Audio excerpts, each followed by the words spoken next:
That's probably the biggest stability for there. But as long as you're not eating,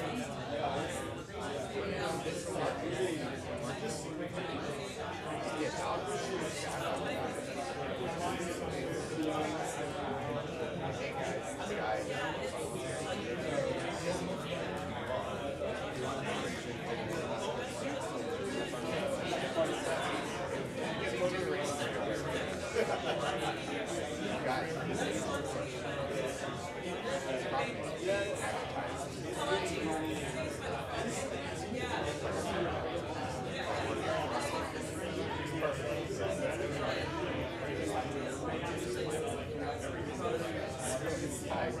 Yeah, working with him so much. But his client base are not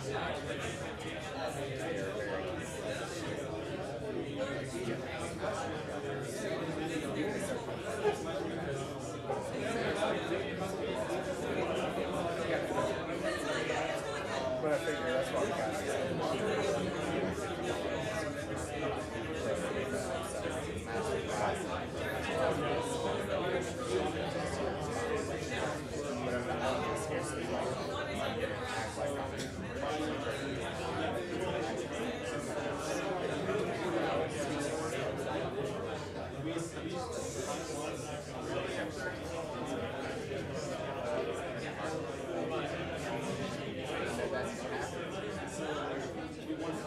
if you need help, man,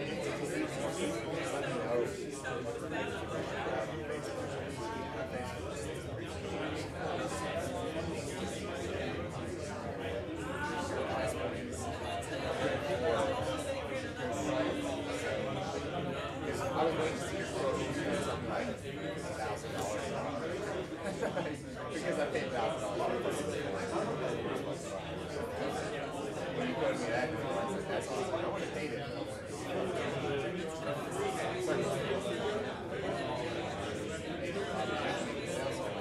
Automated, really work. Because I don't have to touch it. Like, really, there's a process like buy-in, get my team, their support.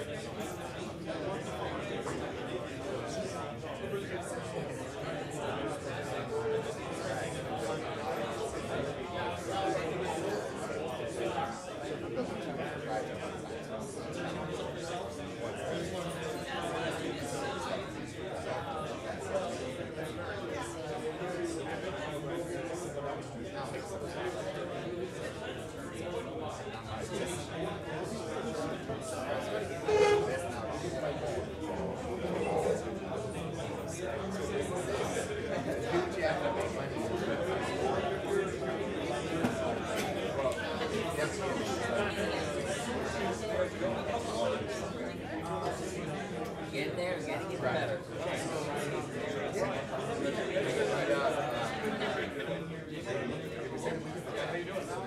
Get these better. Don't gas the diesel up.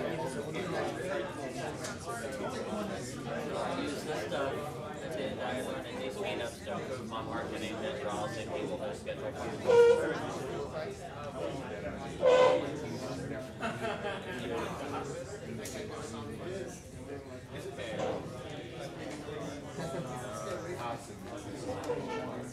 Nice to meet you in person.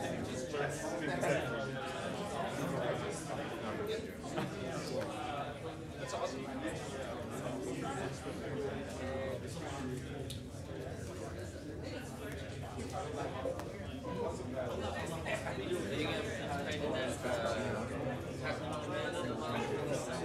Probably not. That's way above my skill set. I get involved in it. But I think the best thing is to write it out.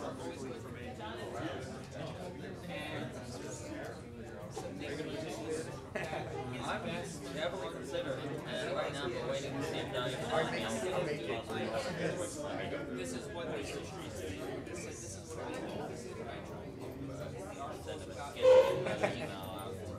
Yeah. remember the company, but one that I've heard of.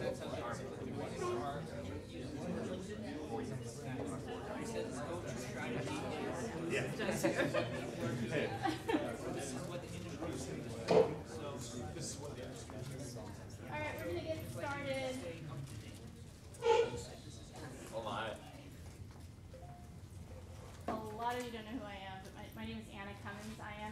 coordinator. Hello. Event coordinator for AUSOME as well as the Internet Marketing Party. David couldn't be present tonight. He is traveling to Europe tomorrow, and yes, with his family. That is more important. No, absolutely not. So he's probably watching on the live feed somewhere. But I also wanted to start off by thanking Capital Factory. They host this meetup, this room for us every month. They've been doing it for years, and so we want to thank them. I also want to thank the Internet Marketing Party, who is behind the curation of this awesome event every month. I have for years attended off and on, been an Internet Marketing Party attendee since 2008, and I'm always blown away by the remarkable, awesome content that is found. And this event is free. So how many of you are veterans of AUSOME? If I could just get a thank you very much for being here each and every month. And so how many are new? Wow. Thank you very much for being here. We would really appreciate it if you spread the word. I am still blown away that so many entrepreneurs in the Austin area don't know of this event. So if you could share it with a friend or two, we'd really appreciate it. So I'm going to dive right in and present our speaker, OBrien, aka the Publicity Guy. He has been featured in over 70 global media outlets on an international scale, and his team has helped entrepreneurs just like you and I do the same. I have my notes, so forgive me. Entrepreneurs do the same and get their businesses in front of hundreds of millions of eyes, which is huge. So he's going to share with us today. Without further ado, Andrew. Thank you.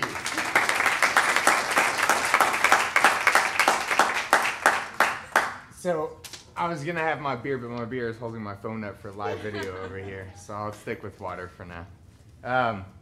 Hi guys, my name is Andrew O'Brien. As she said, I'm known as the Publicity Guy. My company is actually called the Publicity Guy, soon to be known as the Publicity Crew, because I realized that was horrible branding, because now everybody comes to me with their problems instead of my team. But I have a team of 7. It's an amazing group of people. We have an office here in Austin. We are based here in Austin.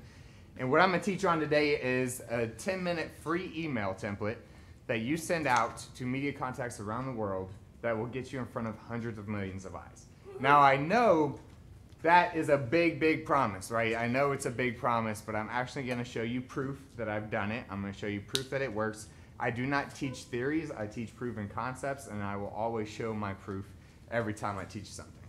So a little bit about me. I'm going to get into a brief little story with you. So there are 4 key things. This is the handsome little boy right here. That's me. That was me a very long time ago. But there are 4 things that I experienced by the time I was 23 years old. And those 4 things are prostitution, war, suicide, and murder. I experienced all 4 by the time I was 23. So I want to tell you a brief little bit about those 4 experiences. So me as a child, my first memory as 6 years old was living in a Motel 6 with my mother, who was a stripper and a prostitute. And I remember this one time I got home, or she came back to the motel room late at night, and we heard a man's voice. And the moment we heard a man's voice, my older brother, who's 2 years older than me, cuddled up against me and put his hands over my ears. And I didn't understand why. I didn't know why he was covering my ears. And then next thing you know, I hear moaning and groaning, and I hear my mom having sex with a man in the exact same room in the bed next to us. And she is having sex with this man for money. And that was my experience for my entire childhood. That is what I went through. My mother was a prostitute for a very long time. I probably had about 20 different daddies throughout my life. She's been divorced numerous times. She's killed animals. She's done some pretty crazy things. And that was my life as a child. All right? And then I joined the Army. Now, I joined the Army for one reason and one reason only. And I wish I could say it was patriotism. I wish I could say it's for college money. I hate school. I've always hated school. It was not to go to college. I joined the Army because I wanted to escape my life. I wanted to escape my childhood. I wanted to escape my upbringing. I wanted to restart and create a new life for myself. I got into drugs for a while. I was doing some really bad things. and I didn't have a male figure to, you know, toughen me up, man me up, and so the Army was my way of doing that. And it was quite the experience. I was in the Army from 2007 to 2011, and in 2008 to 2009 I was based in Iraq. My job in the Army was known as an 88 Mike, which is a truck driver, but actually while I was deployed, my job was a lead gunner of all convoys.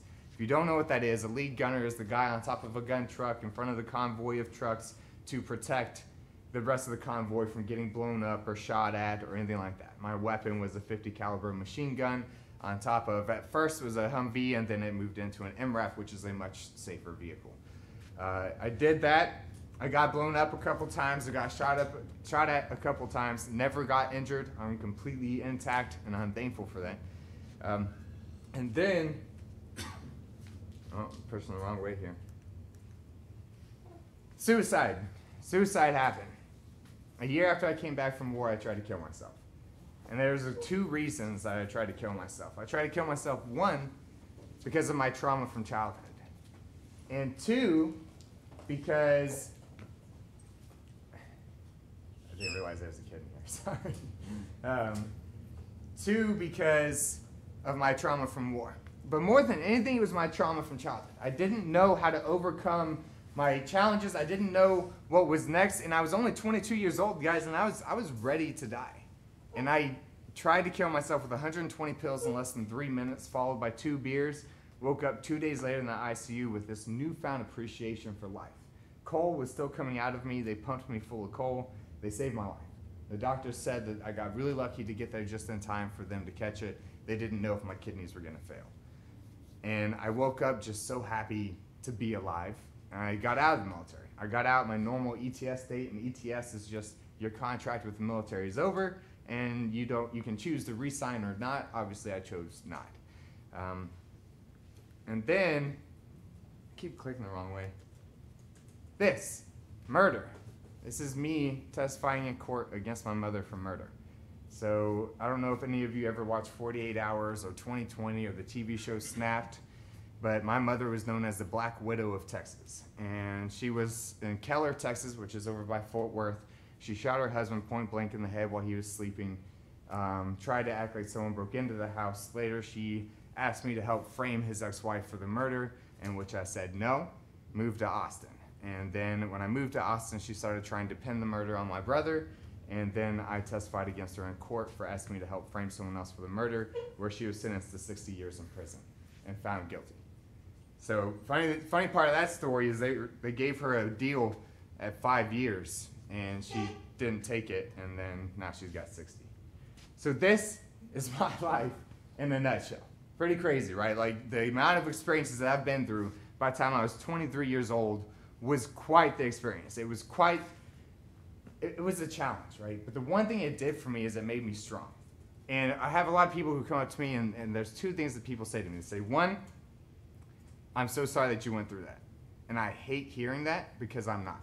I am not sorry for what I experienced, because it built me into the man that I am today, and I'm very proud of the man I've become today. And 2, well, I haven't been through as much as you.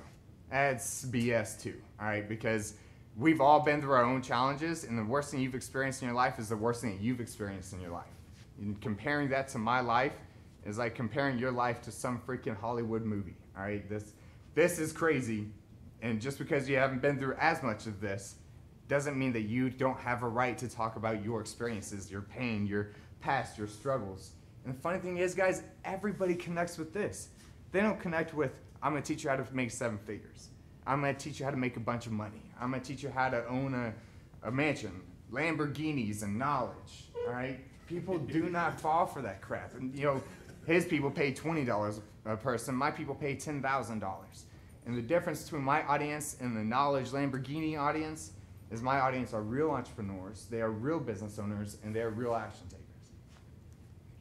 So here's a little bit. I am on a mission to change the world through story, because my story changed the world a lot. I'm going to get into that here in a second.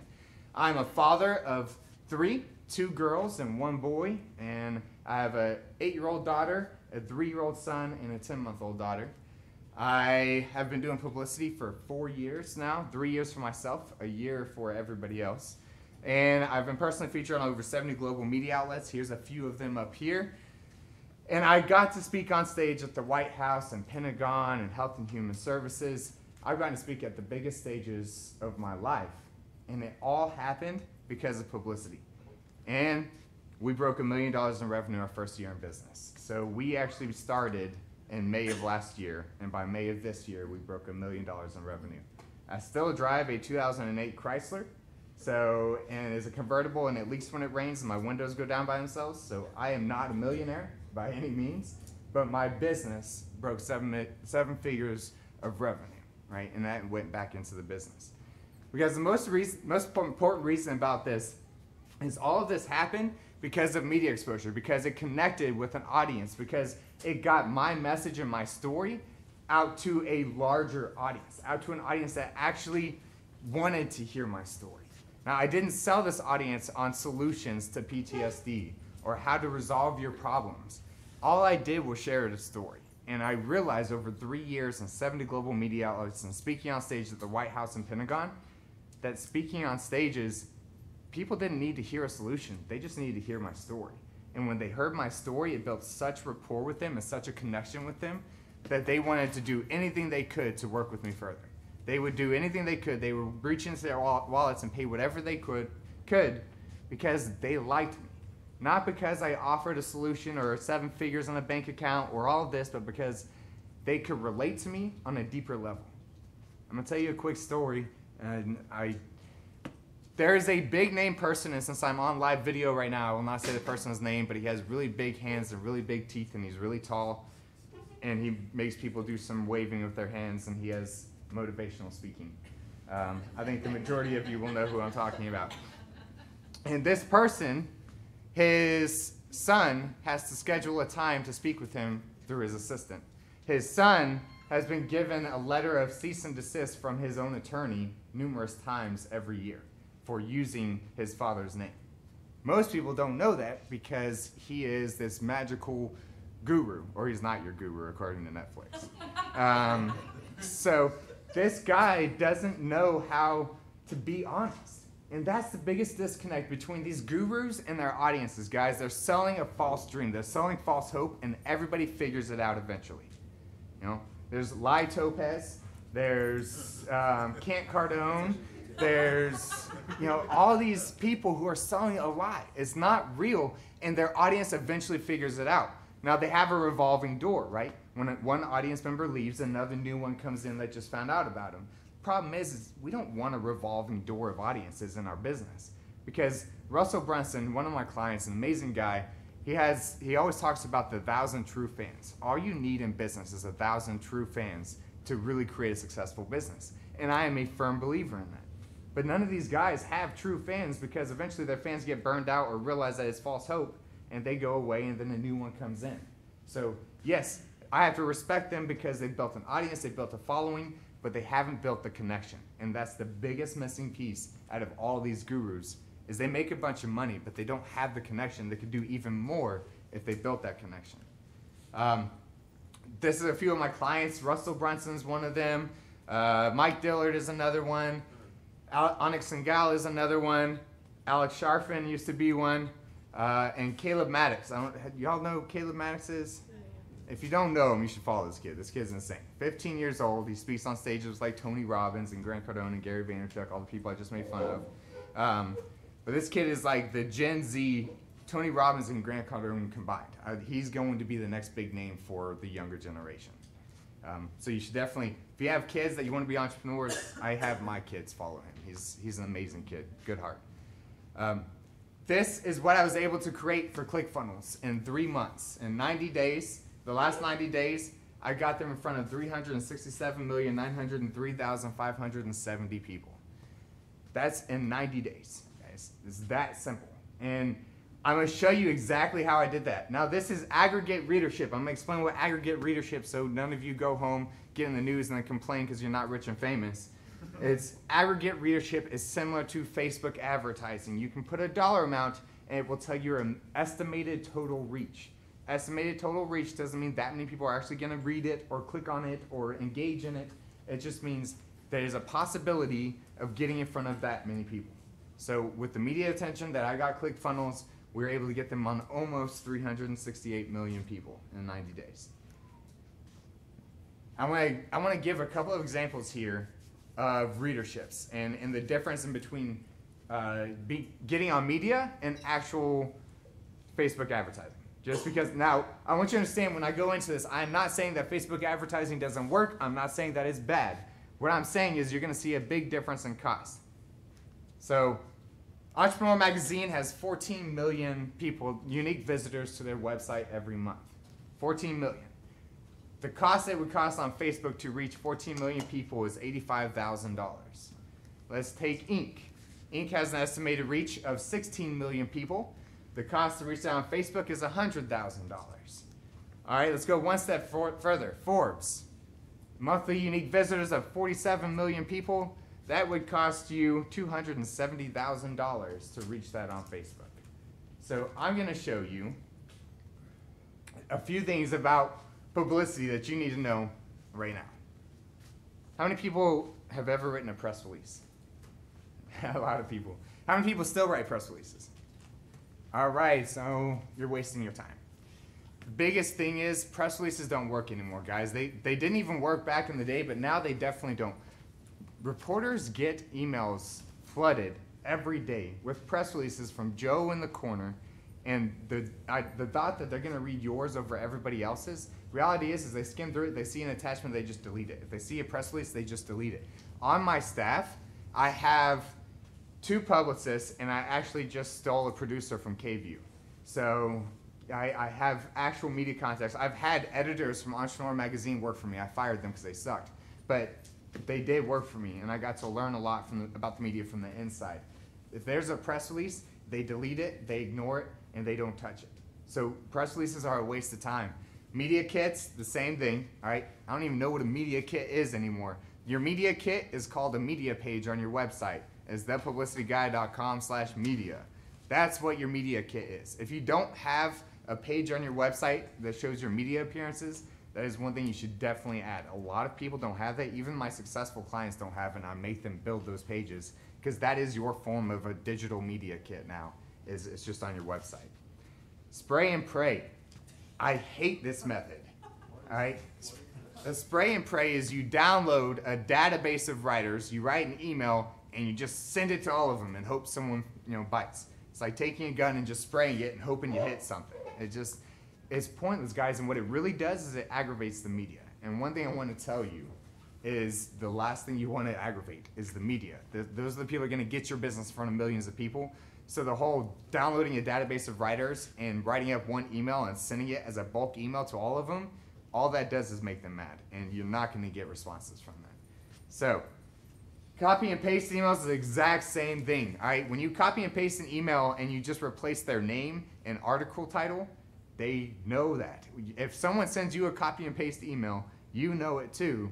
So does the media. And if they see that you're copy and pasting emails, they're not going to respond. And then PR firms.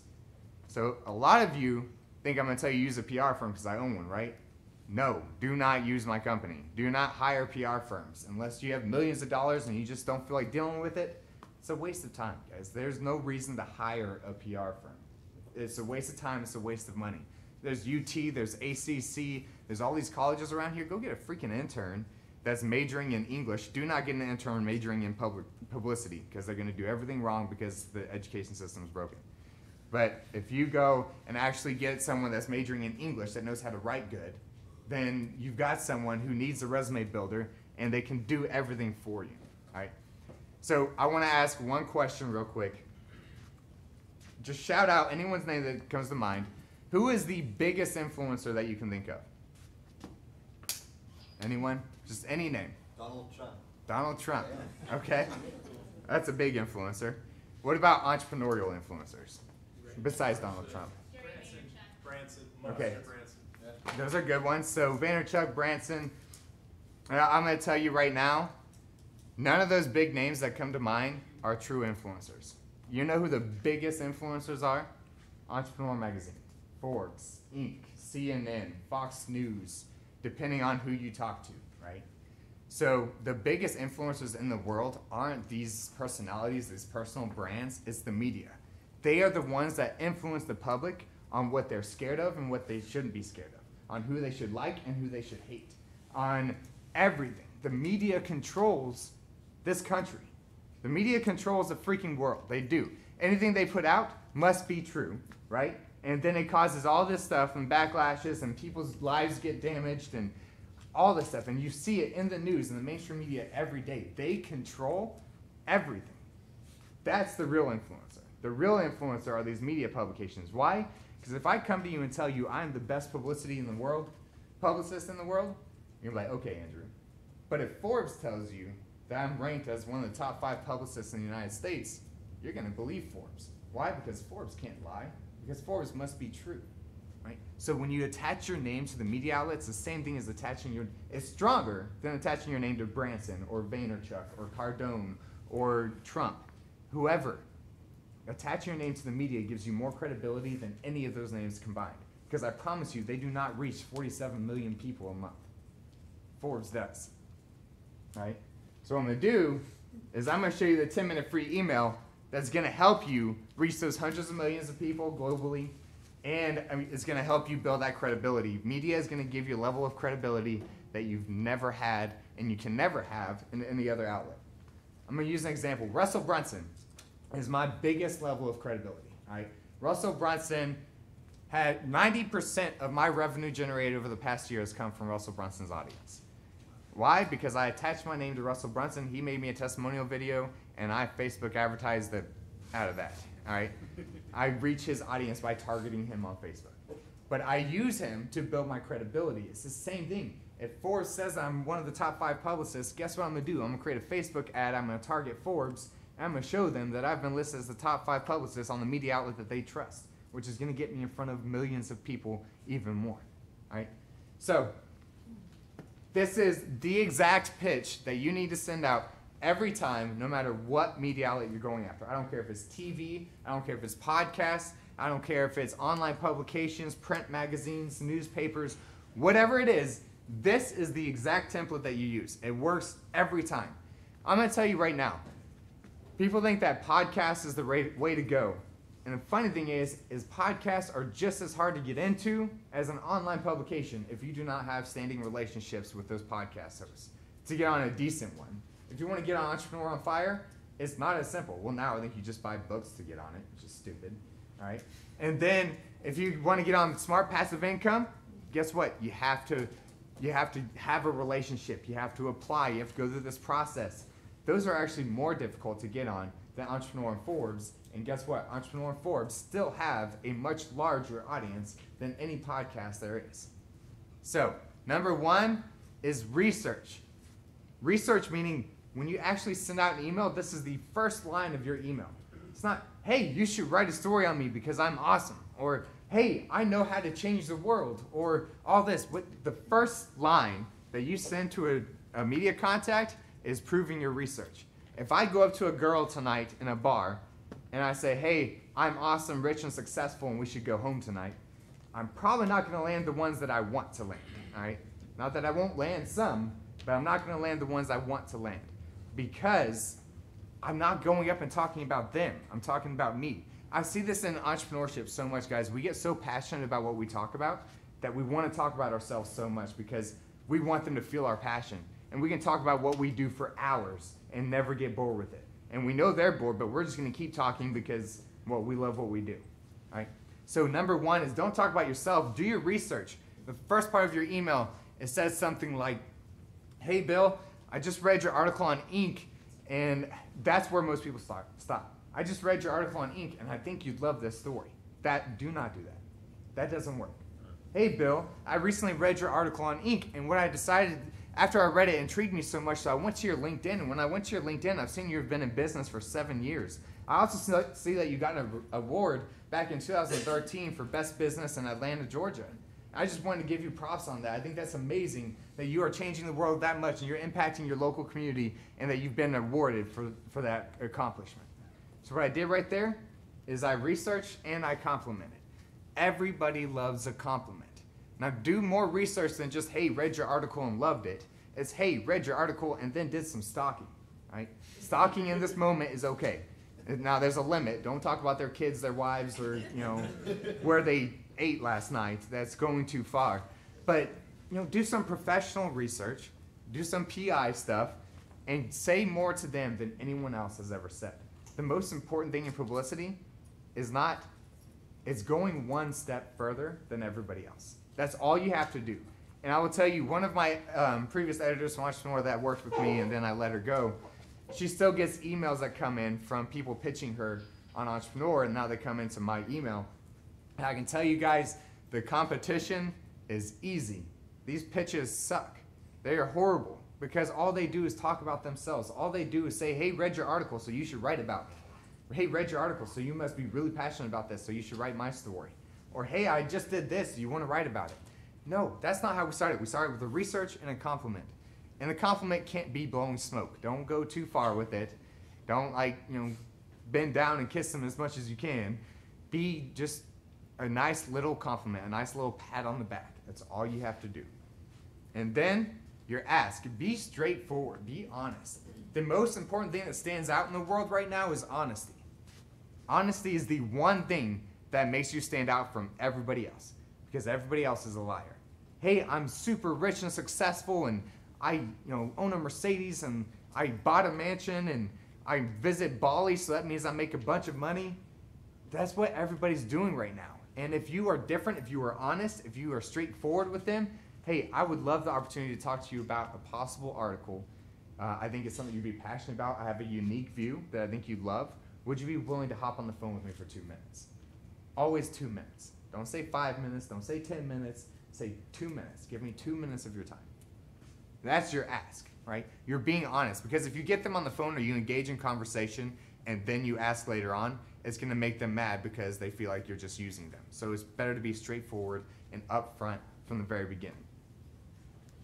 And then your humble brag. This is the hardest part for people to get into and understand. So over here is the quiet and shy entrepreneur. It's the entrepreneur who doesn't want to talk about themselves or their accomplishments because they feel like they're being cocky or arrogant, and they don't want to come off as cocky or arrogant. They just want people to like them, but they don't want to talk about how many wins they have, because then their audience isn't going to like them as much. They're going to think that they're too proud of themselves. And you got this guy. This guy is Grant Cardone and Ty Lopez. All right? I'm proud, I'm awesome, everybody should be like me, I'm super cool, and you should just follow me because I'm just a bad blank. All right? This is the guy who's too loud, too obnoxious, and too cocky, where it just comes off bad. The humble brag is the man or woman right in the middle. It's not too quiet, not too shy, but not too loud, not too obnoxious. My name is Andrew OBrien, and today I've been seen on over 70 global media outlets, which has helped me save over 200 military veterans' lives. I would love to share with you how I was able to do this and use publicity to change the world. Would you be interested in having a conversation? That's my humble brag, right? I'm not talking about how much money's in my bank. I'm not talking about what I drive or what I live in. One, because what I drive is crap and I live in crap. But I'm not going to lie either. But at the same time, I'm saying enough to give myself a level of credibility, but I'm not saying too much where I'm too cocky and too little where they just don't want to talk to me. And again, that humble brag is the most important thing to hone in on in this. And this process works almost every time. I have an 80% response rate on this email page. 80% in the publicity world is insane, guys. That's insane. But here's the thing. My team, at most, sends out maybe 6 to 7 pitches a day per team member, so maybe 12 to 14 pitches a day, which is low for the average publicity company. But here's the thing. I'd rather my team send out 6 to 7 really good, really solid pitches than 20 to 30 okay ones. Because this 20 to 30 is going to decrease my response rate. It's going to be a waste of my team's time. I'd rather them take the time, dig in, do your research, and reach out the right way, because that's actually going to make it worth your time. As entrepreneurs, the most important thing to us than money, well, I should have turned that on silent. It's gonna stop your video. Yeah, no, it's okay. Most important thing to us than money is time investment, right? Time is money. And if you're wasting your time sending out 20 to 30 pitches that are just okay, you're just wasting your time. There's no point in it. You're not going to get responses. Every time you send out pitches, you should put this much effort into every single one. Now, as I told you, I'm going to prove this. So this is proof of same-day responses from the world's largest media outlets. Some of these were responses in 15 minutes. Some were these responses in 30 minutes. Some were in an hour and a half. But these are same-day responses. Guys, this is really hard to do as a publicity company, is to get the media to respond the exact same day that you send it out. And I'm going to show you some proof. This is Essence.com. One of my mastermind members wrote up an email following my same tactic. I coached him through it. He sent it out to Essence, which is his target market. It's his target audience. Essence has a senior editor there. He sent out this email at 5:45 p.m. He got a response at 6 p.m. I'm CCing one of our staff writers who will conduct the interview. 15 minutes later, at the biggest media outlet that has 8.5 million views a month. So that 10-minute email that he sent out got him in front of 8.5 million people. Another one. This is Entrepreneur Magazine. Here is the response. Yes, yes, and caps, yes. That's what his response was. This was the exact same day, as you can see, June 30th. That got my client in front of 14 million people, and that pitch took me 10 minutes to write. I did this pitch live during a private consulting day, and 2 hours later, after I got off the private consulting call, I got a response. Of course, I screenshot it and sent it to my client to prove I'm awesome, right? And then, best introduction ever. Hey Andrew, best cold email introduction solicitation I've ever received. I left you a voicemail message and happy to talk further. This was Inc. This guy didn't just email me. He called me and left me a message because he was that impressed with the way that I pitched. That got my client in front of 16 million people. Another one. Sure, you free today? You free around 2:30 Mountain Time? Forbes. That got my client in front of 47 million people. So what I'm saying, guys, is this is the proof. These are all same-day responses, and this one's cut off a little bit, but this, I promise you, this one was sent out May 8th, and this was responded on May 8th. So this happens almost every day for my team. And I'm not just teaching something that only works for me. I don't pitch my clients anymore. My team pitches them, and they get the exact same responses, exact same results all the time. And I just show you this to prove that this works. Now, these are all online publications, right? This is TV. How can we connect with Chris to tell his story, right? Again, this was sent on May 8th, and this was responded to on May 8th. So, this was a TV. I can't show the numbers because I couldn't find their demographics and numbers, but my client wanted to get on local TV. I followed the exact same process, sent it out, and this is an hour and a half later, I got a response from TV that landed my client onto a TV spot. So all it is following that process the right way. And what happens is you implement it, you see results, but then you get bored and you stop doing so much research. The most important thing here is the research. Don't get bored, don't get complacent, and put as much effort into every pitch as you did the last one, and you will get yourself on Forbes, Inc., Entrepreneur, Business Insider, Success, Fast Company, Fortune, TV, Essence. We've been able to do all that, guys. We've gotten over 100 interviews for our clients in the past year on 100 different publications, all large-scale media, all what my clients have asked for.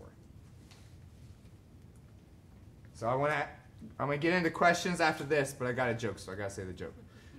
Let's get drunk on a Wednesday and discuss, because we're entrepreneurs, and that's the whole reason that we are entrepreneurs, is to get drunk on Wednesdays. All right, so I am going downtown to have drinks tonight. You are all more than welcome to join me, but I have time for questions now, right? Yes. So I'm gonna take some questions now, and then we'll all go twerking tonight and have some fun. So what questions do y'all have? Yeah. Hey, so you're talking about the massive power of publications as influences, and now obviously they are the dominant realm. Do you feel like that's shifting in today's day and age, where magazines like found or grow because someone like Gary Vee can give them a shout out? So I think right now, there's a big change happening in the media world right now. What I think you're going to realize is that media publications' credibility over the next 20 to 30 years are going to drastically decrease to where they're not going to mean as much. So actually what I tell people now, I'm going to grab my beer as I say this. What I tell people now is right now is the time to start your own media outlet. Right now is the time to do your own thing. And I don't mean podcasts, all right? Everybody and their mom are starting podcasts. And kids too, like everybody. Everybody is starting podcasts now. And everybody's starting videos. Everybody's starting to realize, okay, videos work better than podcasts. But the problem with podcasts and videos and news is your audience is a fly on the wall. So a couple of years ago, people used to say content is king, right? Y'all have heard that. Yeah. That's not true anymore. Content isn't king, engagement is king. So I started a podcast that's me interviewing top editors-in-chiefs at different media publications. Like next week, I'm interviewing the editor-in-chief of USA Today. The difference is I'm not interviewing, I'm hosting. And I will do a Facebook Live, and my audience controls the interview. They ask all the questions. I just read it out loud. I engage in conversation. I'm like a TV host, but my audience gets to control the show. That is the way to start doing media now. That's the way to do it. You want to create actual engagement. Because I can post something on Facebook right now, and if it ends with a period, I'm not going to get any responses, right? I'll get a couple of likes, maybe a couple of comments. But if it ends with a question mark, I'll get hundreds of comments. Why? Because I'm engaging my audience into a conversation. I'm not solving a problem, I'm starting a conversation. When you're doing a media outlet, that's what you should be doing. You should be creating active engagement, not just you talking to someone and they get to listen in. I think that's boring. Yeah. Who in the media outlet are we sending these pitches to? So, You have their emails. You work it out. well, there's 3 different types of people on online publications like Forbes, Inc., Entrepreneur. Right? There are freelance writers, there are contributors, and there are staff writers. I'm going to tell you right now, do not waste your time going after freelance writers. They are great writers, but there is no guarantee that their piece is going to be picked up. It just has to, happen where they write strong enough and the media outlet actually wants it. So don't waste your time on freelance writers. Go after staff writers and contributors. Now, a difference between the two, a contributor is an entrepreneur that contributes to the media publication for free. They have the best business in the freaking world, guys. They have everybody working for them for free. Why? Because that entrepreneur cares about branding. They know if I write for Entrepreneur magazine, it's going to make me look good. If I write for Forbes magazine, it's going to make me look good. So they are contributing for free. So when you're pitching a contributor, pitch them as you're pitching an entrepreneur, not a staff writer. A staff writer is an employee mindset person that is employed by that media outlet. So when you're pitching a staff writers care about the story and if their audience is going to like it. Right? Contributors care about how many people are going to look at this piece. Those are the 2 differences. Staff writers care about story, contributors care about views. Those are the biggest differences that you'll see in the media. Thanks. Mm-hmm. Yeah. Regarding like how you structure, when you mentioned like the perfect pitch, so you have the ask and the humble brag. What do you would put first, and how do you organize it? Yeah, so what I do in that, I'll go back to it so we can look at it. So what I do in this process is I separate my email and I clean them very, very nicely. So sentence 1, 2, and 3 is normally my research and compliment, right? So it's really organized, and that's the first paragraph. And then I separate it. The biggest thing I've noticed is people start clumping up emails, and it's just too overwhelming, and it's like one big paragraph, and it's just too much. So I keep mine clean and neat because it's easier to respond to. So my research and compliment is 1 paragraph. My ask is the 2nd paragraph, and my ask gives me a little bit of credibility. I figured out how to fully automate a publicity campaign using Facebook advertising. I would love to teach your audience how to do that. Would you be interested in writing an article about that? By the way, Humblebrag, right? So my ask is, here's my idea, here's my angle that I'm coming after. Would you like to consider having a conversation around it? Would you get on the phone with me for 2 minutes? I'd rather get on the phone with them for 2 minutes because I can close over the phone much easier than I can close over messages. Any woman I've ever dated, I refuse to text her when she was angry because I'm just make it worse. All right? I am a horrible written communicator. So I rather get on the phone with them. So my ask is a little bit of credibility, the pitch angle, followed by can we get on the phone? And my humble brag is, by the way, here's why you want to talk to me. Guys, the most important thing, the 5th one that I normally don't give out for free, which is like the biggest changer on this, end every email in a question mark. Do not end in a period, do not end in an exclamation point. Always end in a question mark and ask a very rhetorical question. And a question that is an obvious yes.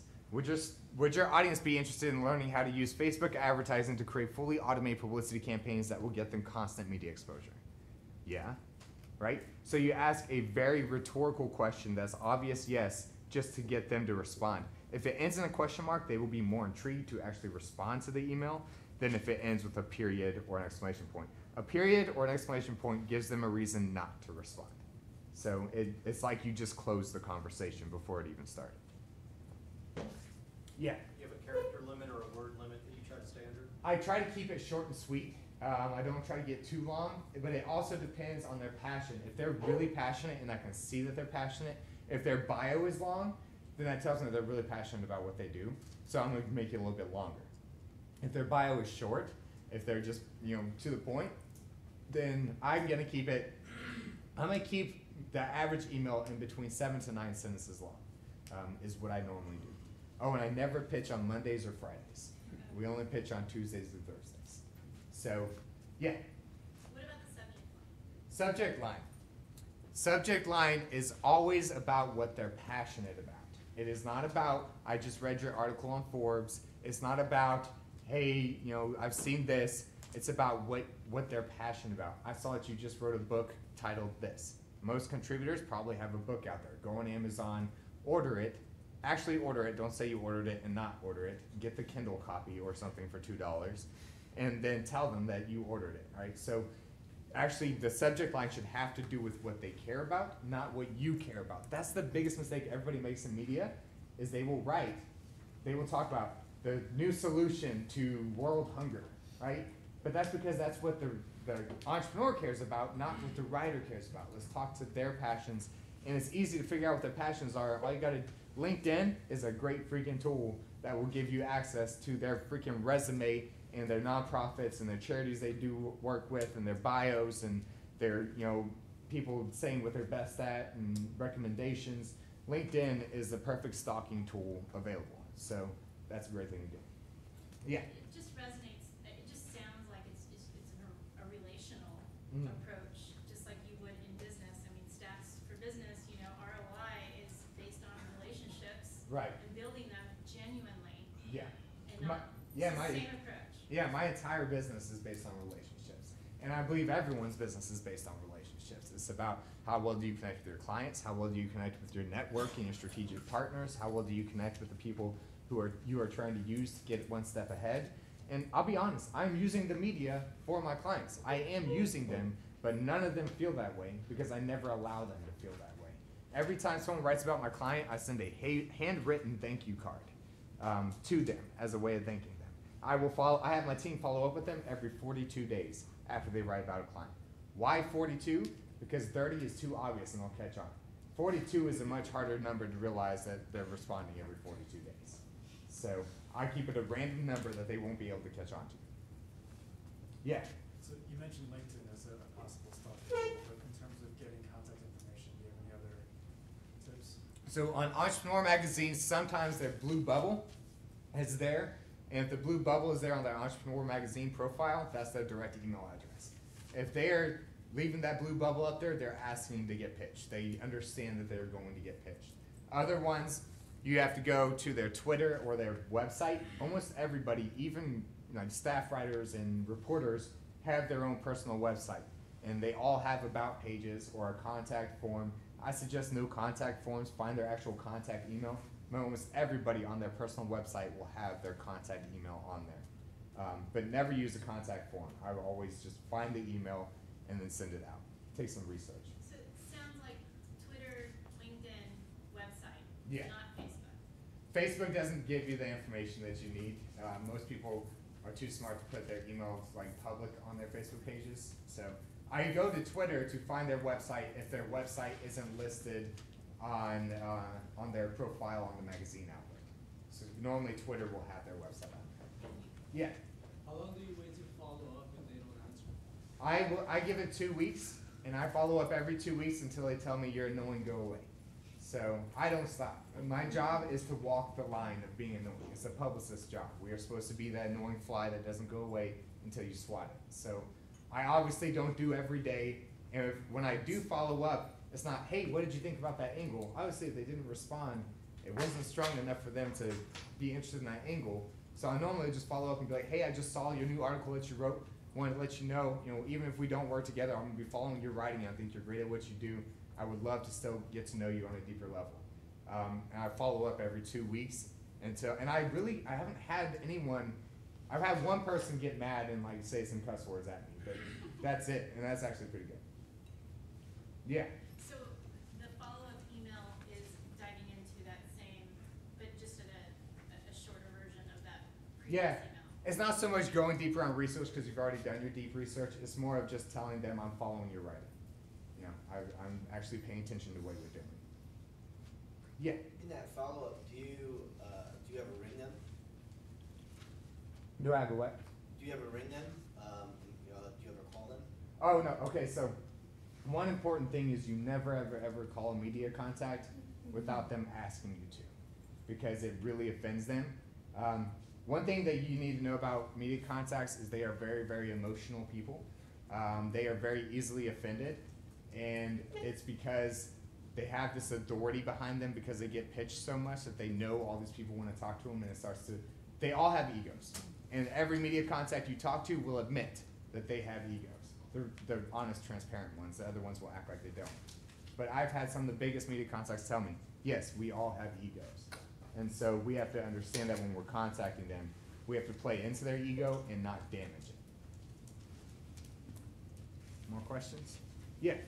So, stalking you before your presentation, I see on LinkedIn you're offering $1,000 to anyone who wants to take you up on that challenge. How many people take you up on that challenge? Because I think you show this, how many people actually go and do it? What challenge is that? So I have a challenge. I bet my audience something. And I bet my audience, I said, I will bet you $1,000 that I will get you a response in one pitch. And no one took me up on it. And it's because they see the results that I get and they don't want to pay me the money. But I was just seeing if anyone would do it, and actually people were commenting on like my Facebook saying, guys, don't do it. You're gonna have to pay the money. And so it's a good feeling, right? But I keep my audience engaged, and so I always do fun things like that just to keep them active. But I believe in what I teach so much that I will bet people money that I will get a response in one pitch. It's just got to be one good pitch, and it will get a response. Yeah. So this is an entrepreneur question.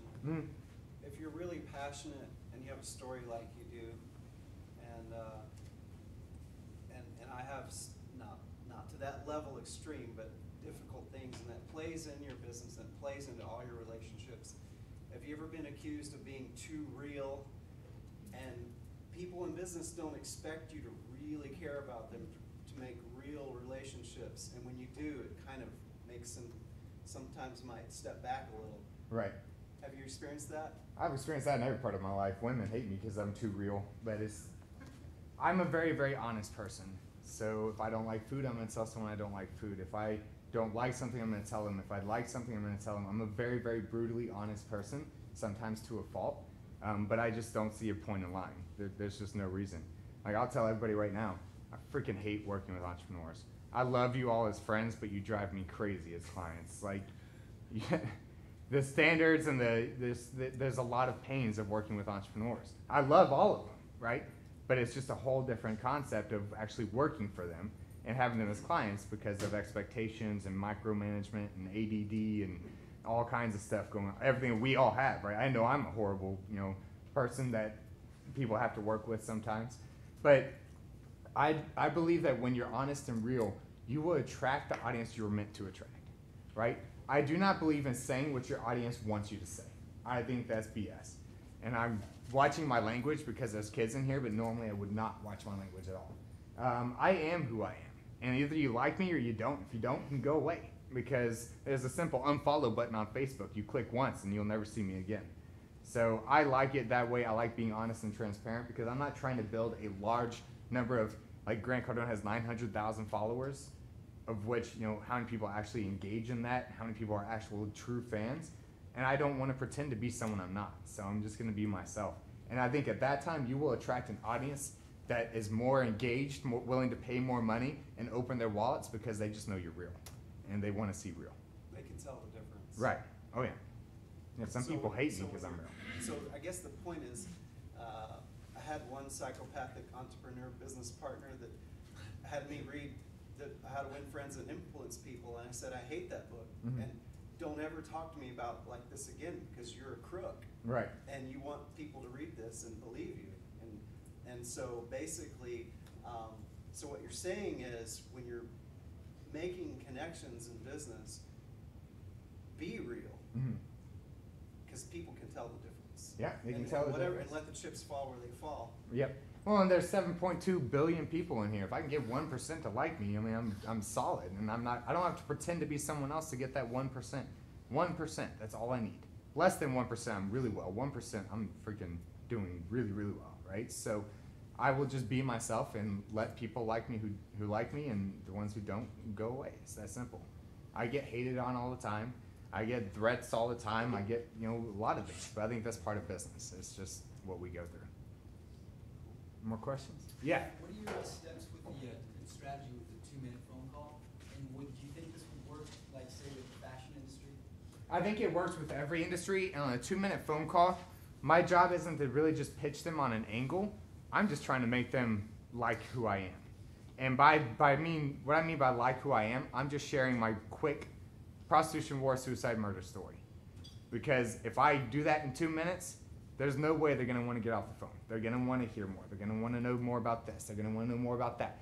So for me, I am just trying to get them on the phone to say enough of my conversation and let them ask the questions and follow up however they want to. I allow them to control the conversation. I allow them to think that they're controlling the conversation, right? So it's all about hypnosis. I believe hypnosis is real hypnotherapy. I believe saying things in certain ways will get certain responses that you want. And if you want to do an interview, you say things that you want them to say without asking them to say it, but you say it the right way, they will say it. So it's all about the psychology behind it. Yeah. So you're using an elevator style pitch when you get that 2 minutes. Right. You have everything nice and concise, that they're gonna wanna come back and say that question mark, what's next? Yeah, so I don't, a lot of people go out on tangents, right? We start talking about what we do, and then next thing we know, 10 minutes later, we're still talking about what we do, and they haven't gotten a word in edgewise. So for me, I keep it 2 minutes, short, concise, to the point, here's my story, and then I let them decide how to follow up. And I've never had someone decide, okay, that's cool, I'm gonna get off the phone now. Like, it's always led into more of a conversation. All I want with the media is to open the door. I don't care if they say yes right away. I just want to start the conversation. If I start the conversation, then that means I have a more likelihood of them actually writing and doing a feature. So they will actually interview. So that's how I do. I let them control the conversations. Everything I do is short and concise answers because they're not used to that. And so they by me doing that, they understand that I respect and appreciate their time, and it makes them like me even more. Yeah. Would you tell me a little bit about your first pitch, your motivation behind that, and how that played out? Was it premeditated? Was it rough and tumble? Was it luck, etc.? Yeah. So nothing I do is planned out. I am the worst business owner when it comes to strategic planning. I just get on Facebook Live and say random stuff and hope it sticks. All right. So that's how I've ran my business for the past 4 years. I've been broke for 3 years, and the past year it actually started working. But for me, what I did on my very first pitch, the reason I pitched the media my very first time is because I wanted to, there was something that came on the news. It was in 2013, February of 2013. The news came out and it said that 22 veterans were killing themselves every day. And this was the first time I had ever heard that number before. And it was that moment that something clicked inside of me that made me realize why I was alive. My own personal belief, something overcame me. They told me this is why you lived, this is why you didn't die, this is what you're supposed to be doing. I'm trying to freaking put this on silent without y'all noticing that I'm doing it, but I'm just gonna do it obviously. So I saw it on the news, and just this overwhelming feeling came over to me where I was like, I need to do something about this. If I can just share my story, maybe less soldiers, less veterans will kill themselves. And so in that one night, February of 2013, I don't remember the day, I wrote a book, and it was like a 50-page book. It wasn't like a full-length book. And I wrote this book, and then I woke up the next, hour. I went to sleep for an hour, and then woke up again. And I realized this book isn't enough. I need to do more than that. And I went on YouTube in my current girlfriend's house in a dark kitchen using the laptop camera, and I recorded a YouTube video. Audio was horrible, visual was horrible, but I just shared my story. I shared my story of suicide attempt and war experiences. I hadn't shared the story of my mother yet. That stuff was still things I had to work out at that time.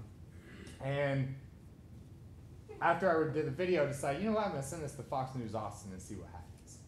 Sent it to Fox News Austin, and like 30 minutes later, they said they wanted to interview me. And I was like, okay, well, I'm going to try a couple others. So I sent it to KVU and KXAN and KI and Austin American Statesman.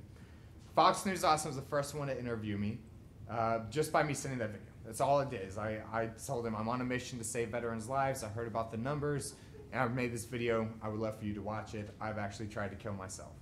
And here's the thing, guys. I was the first veteran to actually go public in the media about suicide. And so this was at a time where it was actually discussed. The numbers haven't changed in 3 years, 4 years. But at this time, it was still like a high priority, high speaking topic in the news. So I was the first veteran they've ever heard do that. So I sent it to Fox News, they agreed, and then I sent it to Austin American Statesman. And Fox News did it, and then Austin American Statesman sat down with me. This reporter, his name is Jeremy Schwartz here in Austin, amazing guy. He sat down with me for like 8 hours a day for 2 days straight and heard my story. And he wrote my story, and it landed the front page in the Austin American Statesman and the full spread on the inside in April of 2013. And that story got picked up by the Associated Press, which went around the world, landed on front of newspapers like Stars and Stripes and Military Times and all these other publications, and that led into my first paid speaking engagement at Schofield Barracks, where I tried to kill myself. So it did a whole circle, and it's what life does, right? So it's circled all the way back. My first paid speaking engagement was in a theater full of 1,000 soldiers at Schofield Barracks in 2013 because of the media, which then led into me speaking for 3 years in South Korea and Japan and all over the world to military bases. So that's the quick story behind how I did that. Awesome. Associated Press is awesome, man. That company will get you everywhere.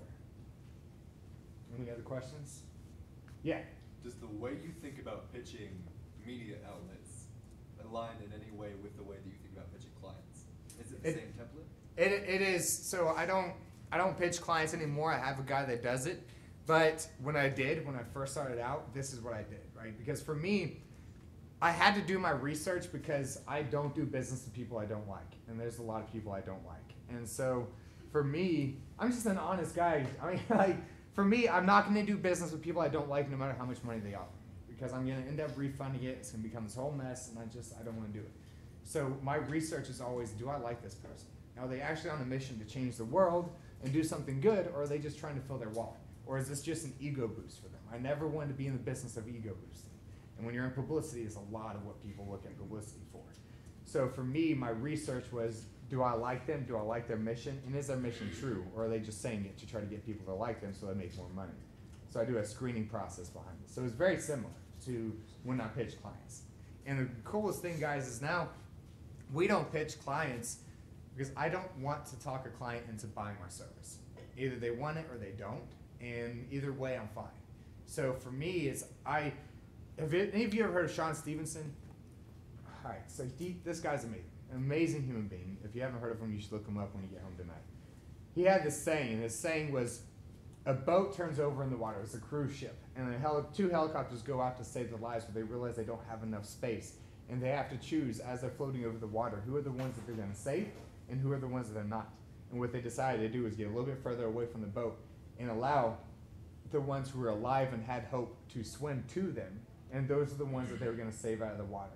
And he looks at business the same way. You don't try to sell a client in something they don't really want, because that's not someone that you need to work with. You allow them to come to you, and then you're signing the right kind of client. So that's the difference. Is I want the media to write about my clients, so I'll say what I have to and get a conversation started and do all that. In sales, I allow people to come to me that I actually want to work with, and then the ones I don't, I have turned down a lot of business, and I turn it down by saying it to my competition because I know they're going to hate them.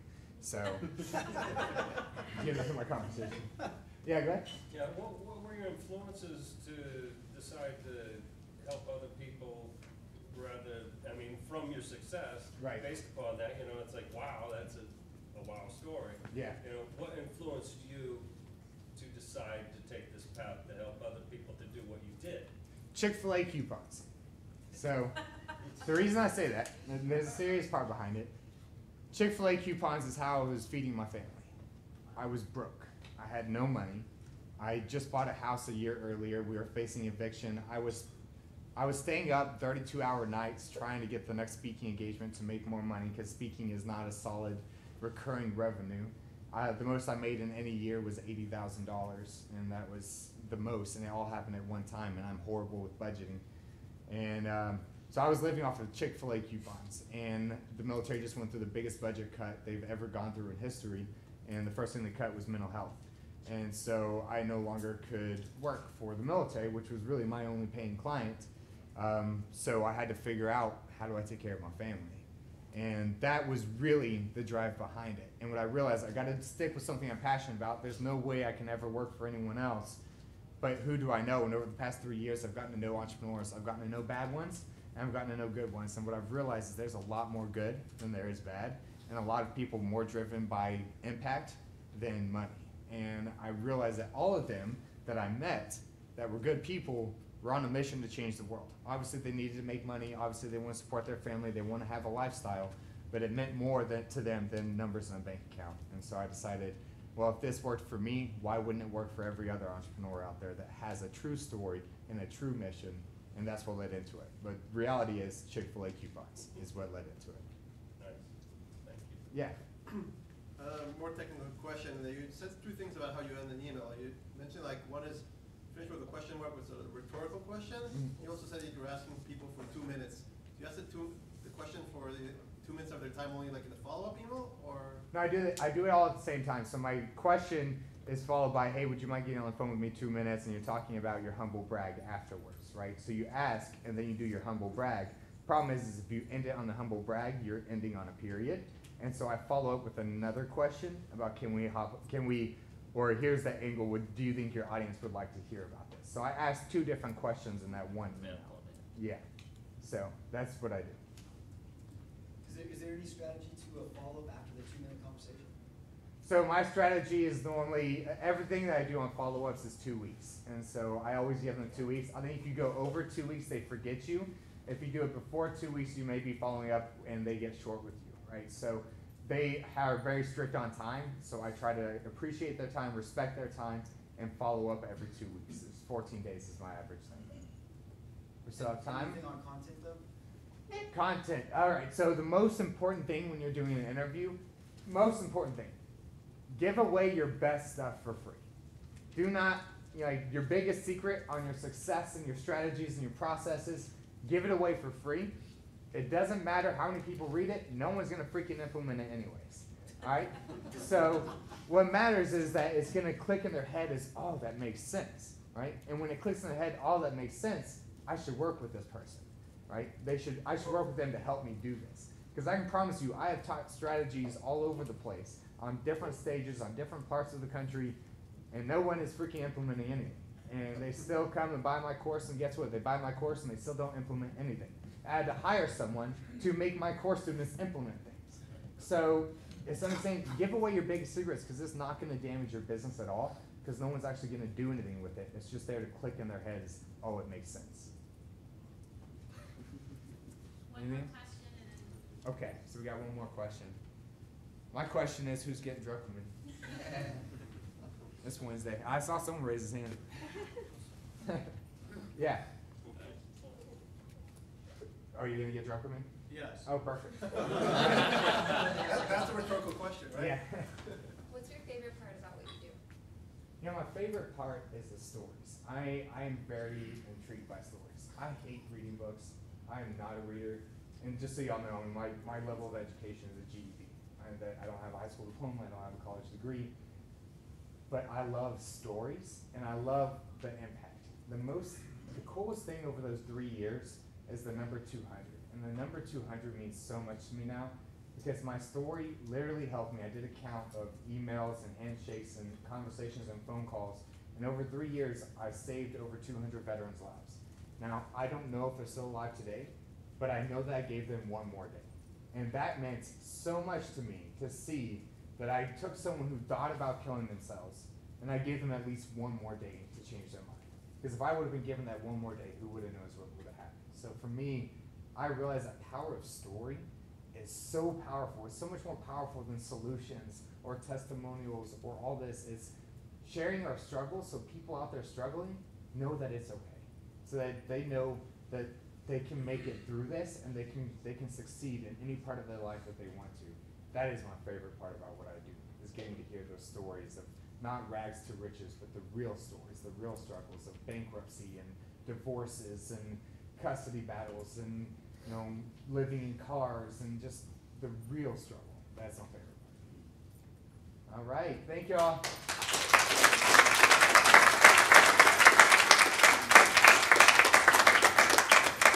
Totally inspired tonight. Thank you so much for being here. We do have to leave the room by 8:30. I just wanted to kind of wrap it up that way.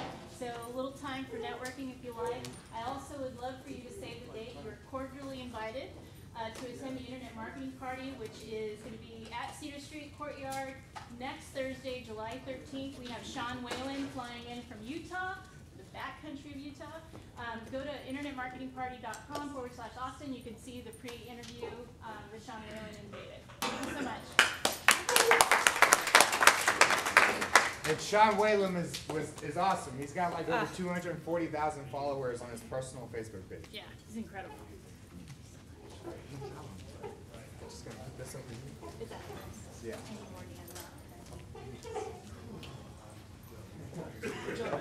I appreciate it.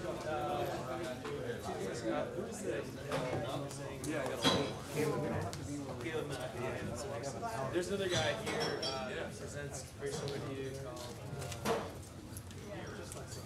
Mason somebody or other.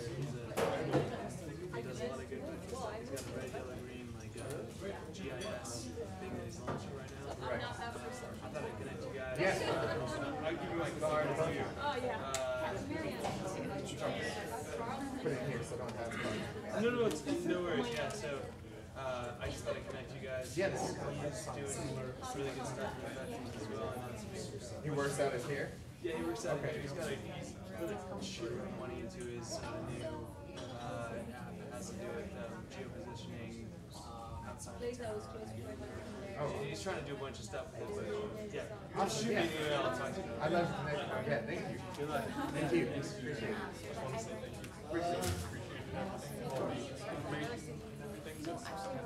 Thank you. I appreciate it. I will. Thank you so much. Yeah, Hi.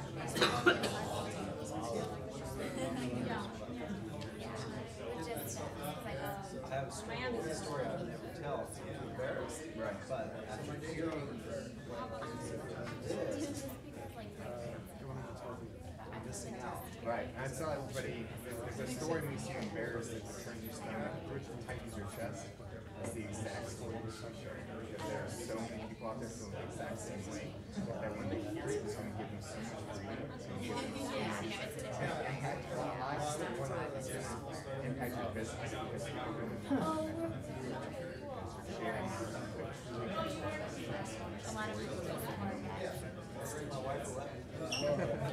we have to really consider it, because about abuse. I work with kids. Right. People see that.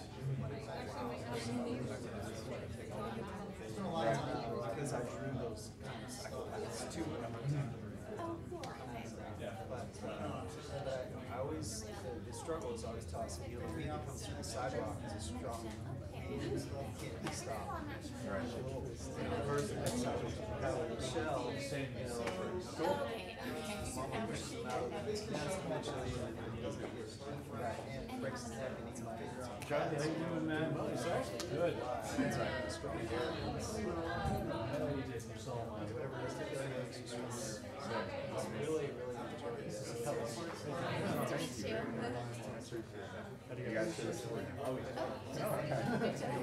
Nice to meet you. Thank you. Every month? Yeah. Right. He says it was very me and my wife started working at Incubator last year. Just work late, just Right. We don't go. We make connections with the community. Right. And that's maybe you're in, and we have a lot of girls. Attempt suicide. And our being in the community, take a second and look at that person, not an issue, allows us to say something.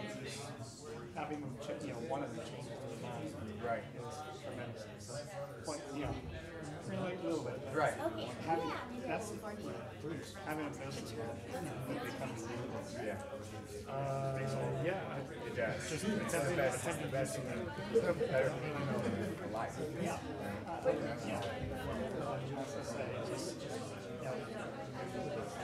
It's just phenomenal amount of people who get in without the plan. Right. And that's sharing the story. And that's I did most of my I was just thinking back. It makes me going through it. Yep.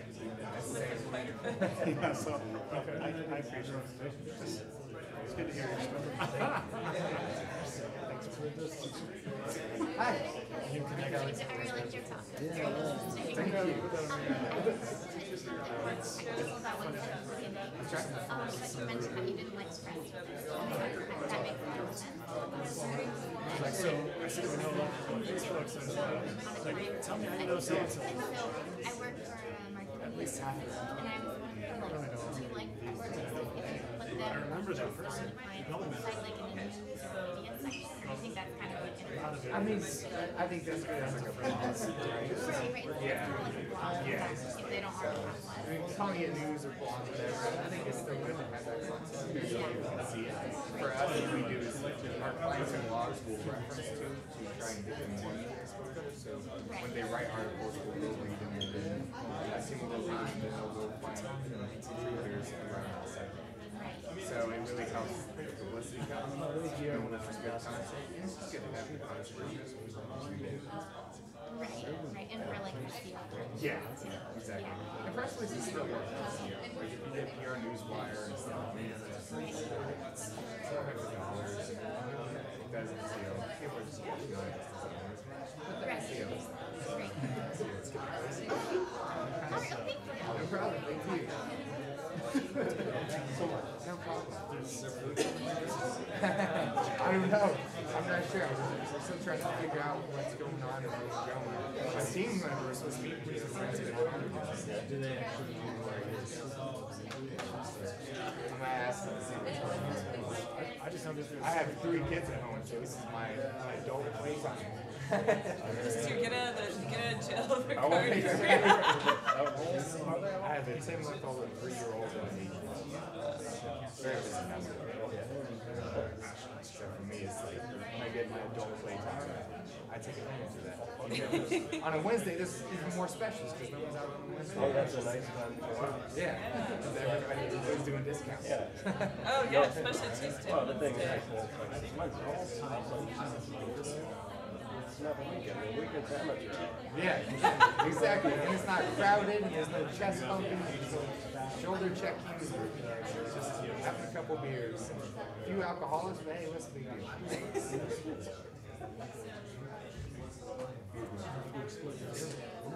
Oh, this was great. Thank you. Yeah, thank you so much. I think it gave me like so many good ideas in terms of, how to like approach whether it's like a course or publish a book or anything. Like, I think it's like, there's so many different ways you can do this. Yeah, I love it a lot. It took me a while to get that process. And I did a lot of stuff wrong. Did some stuff right. I just realized, okay, we gotta stop doing that stuff and focus on stuff. It works really well. We love it too. Yes. My team does it now. I got tired. It's great. People stay happy and business is doing well. Now I focus on veterans. This is awesome. We should hear this, when it's working in communications, when they teach you how to write a press release, it's only like, talk about the what to wear, like all that kind of stuff. Like, I'm originally from Israel. I was the director of communications for a member of the Israeli Parliament. So there were a lot of like press releases that some of them never got picked up. And I think like stuff like this is so valuable. Now I actually do like marketing for AUSOME. Yeah. Oh, okay. Nice. Yeah, because with press releases work sometimes for parliament, politicians, for that kind of stuff, right? Sometimes. But this works so much better than any it's the one-on-one personal conversation. That's all they want. And they get, the average journalists have a lot of ego and all that. Yeah, and they don't get paid money at all. My producer I just told paid me was making $32,000 a year as an executive producer for cable. Yeah. That's like a state job. Right. He wasn't going to sign it, but he gets his ego stroked. So, so that's the only thing he gets. Yeah, it's like you can't have kids on $32,000 a year. Like, I mean, it'd be really tough, really tight. Media contacts don't get paid as they should. And so when you appreciate them, when you show them respect, when they feel like you're being nice, it makes them just want to talk to you instead of so used to being treated like crap. Or being used and abused in your own way. Yeah, as you said, like being personal, because there's fashion. Yeah, call it like I used to do that. Like that really doesn't work. Right. Even sometimes now when I do, like some of the stuff that's like, I change the name and try to write one thing about their company or something like that. It's not as personal as actually doing the research. It's always like a fine balance to get where the line is and like not being creepy. Right. But I think it's creepy, right? Yeah, I mean that's the thing. A lot of people think, oh, it's just creepy on it. It's stalking too much. It's not creepy. I mean, it's creepy. You can talk about their wife or their kids or like what they ate last week. But it's professional.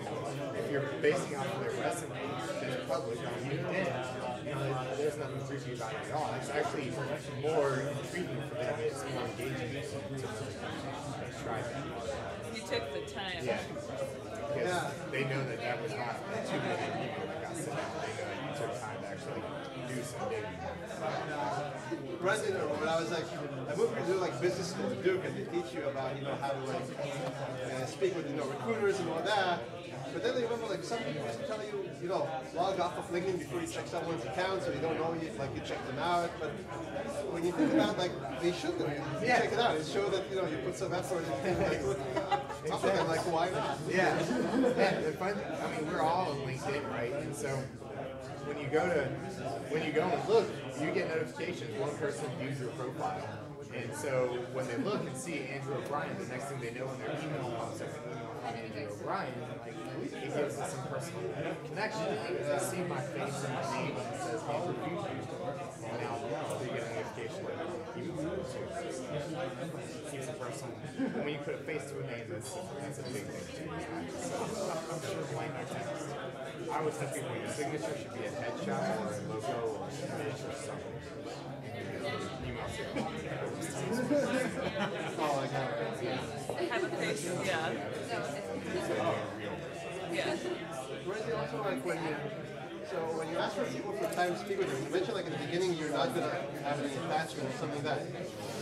So you just pitch them on the phone or sometimes you're like just sending sometimes they're just like, let's just do an interview, I'll just send you some questions. Sometimes they just say, I don't have time. Just say, what you think over email.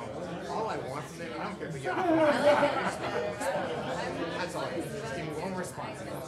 So if you try like to sell a book or something like that, you just try to send them a few pages, or you still try to get them on the phone, speak with them? I don't send them anything at all. I just get them intrigued. That's all you have to do is get them intrigued. Leave a cliffhanger. Yeah. Once you have that hook hanger there that they want, they will follow up and ask me what they want. I don't assume what they're going to want. I let them tell me what they want. Just like my market. Like, I don't build things and assume that's what my clients want. I ask my clients, what do you want? They tell me and I don't. It just makes no sense. It's something like a book or something like that they would want to see how you write or what it's about. Yeah. I would just tell them what the book is about. And give them a treat with a cliffhanger and definitely one. Yeah. That's all it is. Thank you so much for your presentation. This is my very first time coming to this. Oh, do you work out of here too?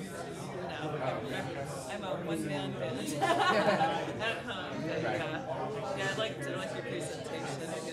question at the end, like working with the coach right now. One of the things, like sales funnels, copywriting, but he would have definitely called that cliffhanger. Right. Like, leave them kind of wondering, you know. Yeah, you don't want to stop the conversation. The question mark keeps the conversation going. Right. You don't want to give them enough information where they've already made their decision. Yeah, and I'm so glad you mentioned the whole Facebook videos, the whole engagement thing. It is so powerful. I started doing Facebook videos not for my business, but just because I was involved in some other communities that kind of intermixed with Internet Marketing Party. And so it's kind of put to the challenge to do some of these things. You gotta make the rules. So it's like, I got that skill set, but it's so powerful, like you say, the whole engagement, because you get people going and you ask questions, and people love to be called out. Right. They love it. They love shout outs. It makes them feel like they're part of something. Yeah, like that they're with you in that moment. Yeah. It's powerful stuff. It's powerful stuff. Once you get comfortable with those videos, I mean, you can really make a difference in people's lives. I mean, People also like to get pissed off. Oh yeah. I like to piss people off. Because for me, as long as I'm not getting too personal with it, I'm just getting them engaged. Yeah, you're Getting them to engaging. start the conversation. Yeah. Asking questions that you're so passionate to answer. Stay away from religion and politics. Exactly. Exactly. But I do get them engaged. I do make some people engaged because I want them to. I want them to engage in the conversation, leave comments, and all that. Wake up. Yeah. Yeah. And I mean, Facebook only shows you the 10% of your following. So, but if more people comment, like, and share it, then more people see it, they're engaging. And now, a lot of my Facebook posts are getting hundreds of comments now because I'm just always making it easy. Yeah. It's never just about, hey guys, I just did this. It's more of, hey, what do you think about this? Or here's my thoughts. What do you think? Or it's that. I end up with that question. That's the problem with all the big companies like what I work for. It's like you always try to be so professional, so you don't want to be too funny. You don't want to do something that might irritate, like your prospective clients. And then eventually, you have like great messaging, but no engagement. Right. Yeah. Like, well, in these big companies, you look on their Facebook pages, most of them are just talking about services or products or showing commercials. Entrepreneurial magazine, go on this for the first time ever. They got the audience engaged and asked the question of the day. I guess it's a new thing that they're doing now. It's getting tons of engagement. Because Entrepreneur, all they did before was share articles on Facebook. And that's it. They didn't ask questions. They didn't start a conversation. Yeah. Now they're getting blown up on Facebook because they are actually giving the audience an opportunity to engage with them as well as a part of the conversation at a big media outlet. All it takes. Getting some type of engagement and questions about it. And then if you do it in a live format, I heard that it ranks higher on the Facebook search engine than just doing a static video. Yeah. Yeah. Yeah. They're trying to push Facebook's pushing Facebook live hard. And it's such a superpower. It is an amazing tool. Yeah. Speaking of questions, what are we drinking? Yeah. That's what he asked. Does it have food? Yeah, because we haven't had dinner. We haven't had dinner, so I'm like, I gotta eat. He's like, I want to drink. I'm like, we gotta eat first. Well, this is my first time at this. Food sponsor. Summit was the sponsor for years.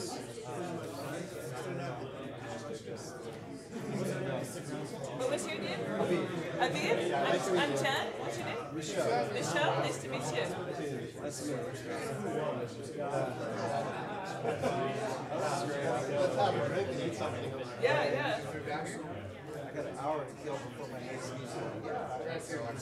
Sometimes you have like big meetings, huh? Yeah. I have kids at home and it's like my night off. Yeah. And getting them in bed. So you're like, okay, whatever, free. You get a little bit of freedom. The whole night. I don't think you have to worry about it being true. Well, it's funny when you're getting used to it. That was the biggest adjustment moving here from Seattle is the whole AC culture. You gotta be prepared because if you don't take a long sleeve with you, you're going to a restaurant or movie theater, it's gonna be a meat locker. If you bring it, it's hot as hell. But if you don't bring it, you're gonna be freezing your ass.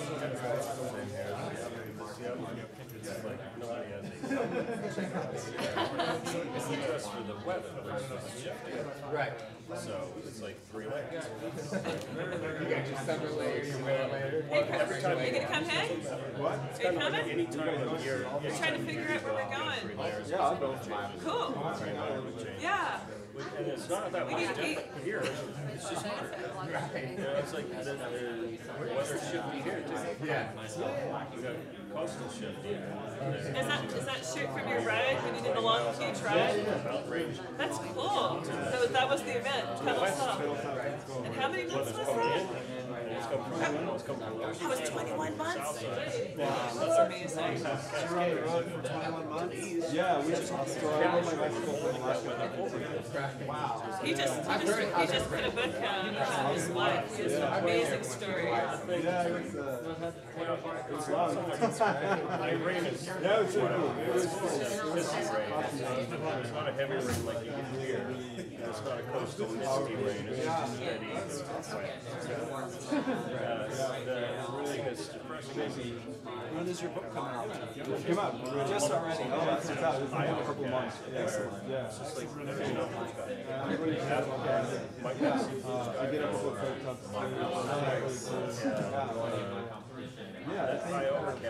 I started writing like you would make Oh, cool. probably if it's another year. I've just started writing it. It's about my life story. It's called Least Likely. Cool. That's a great title.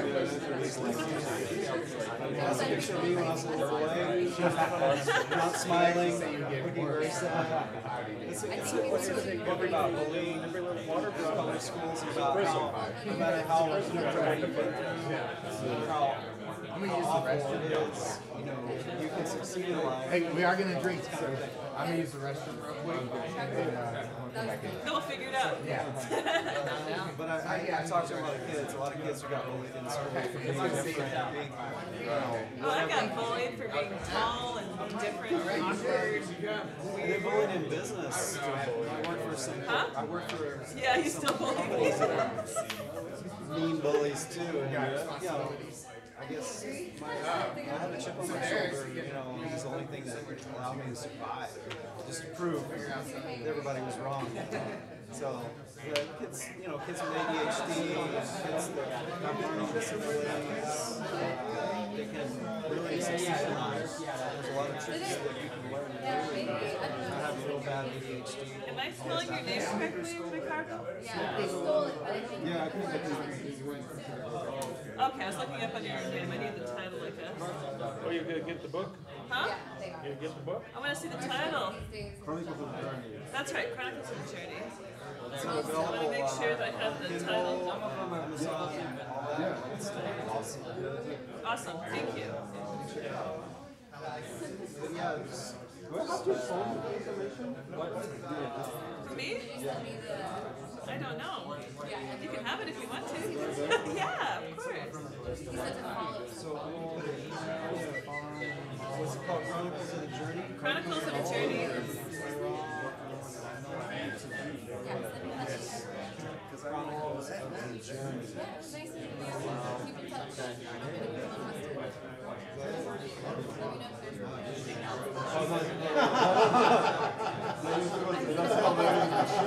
The Cheese Chronicles.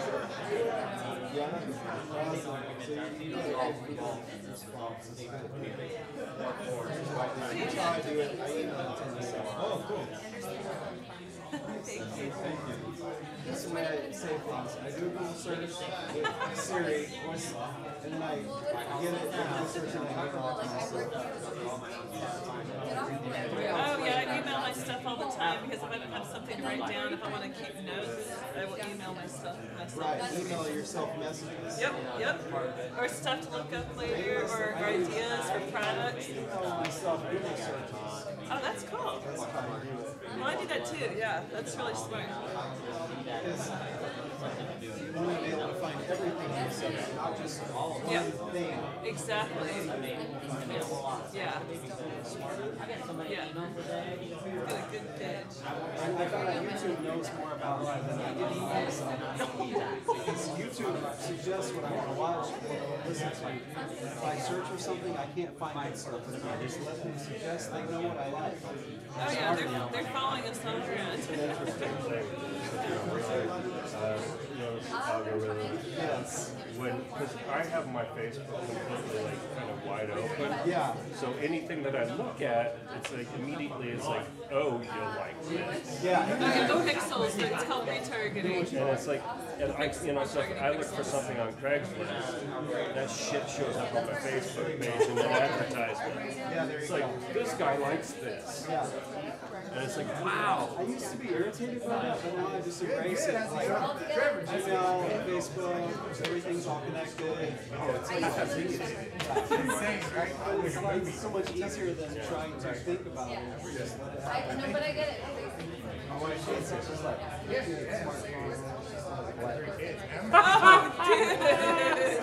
we're like I'm the artist, I'm open everything, she's the business. Close down. You know,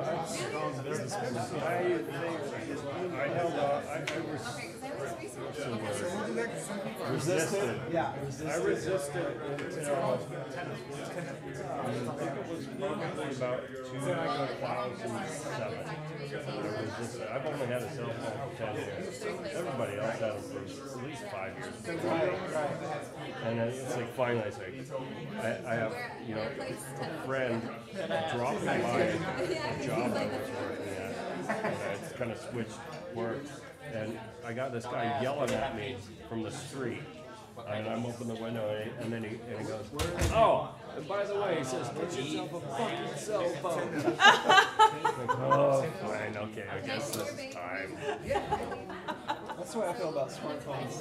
Like, my wife, she hates iPhones. She loves a BlackBerry. She always takes my phone. It's like, why don't you have a smartphone yet? I don't like them. Well, stop using mine if you don't like them. I used the BlackBerry forever and ever. And I used it, I was one of the last BlackBerry, guys ever. And they just stopped working eventually. You just couldn't do anything with them. You gotta tell her to save it. It's collectible. It's collectible, collector's item. You know, I wish that I had started collecting cell phones, like, you know, at least the turn of the last century. You know, it's like, because, and also something that I saw that, like, really brought that to mind, and I wish I had bought them, was, I was in Costa Rica in early 2002. And there were people walking around San Jose, capital city, pretending to have conversations on hand-carved, hand-painted wooden cell phones. And I wish I had bought every one that I saw from these guys. It's like, hey dude, I'll give you $5 for that. My wife pretends to have a conversation on a cell phone every time she goes to the grocery store. Because she's just really that, you know, that woman that men always want to talk to her, ask her questions, just random crazy questions. Yeah. Well, that's a good way to get people away. Yeah. I know women that wear headphones for that reason. They might not be listening to anything, but they don't want to be bothered. Yeah. They don't want to be So we're bothered. going to Tin Oak. Where's that? Tin Oak. 10 Oak or 10 Oak? I have no idea. 10 Oak. 10 Oak. 10 Oak? Is that downtown or is there that food? It sounds Is there food? apparently. He said there is food. Is it walking distance? This is what I was told. I have no idea. This guy. Follow you, follow that car. Follow that car. What's your message? No problem. If you have questions, please comment on Facebook. 10 Oak? Find it? No, I don't. So let's go down. All right, let's go. So glad. I wanted to say it was nice meeting you. Nice meeting you too. I don't have a card. Oh. I'm not really that far. But I can say where I am on Facebook. Oh, I will.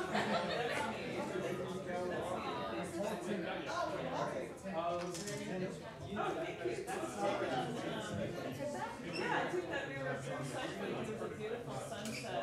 This is about 3 weeks ago. We live over on Lakeshore Drive. I was hiking my trails. Yeah.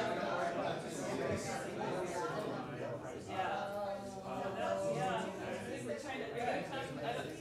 I think that's right. Me too.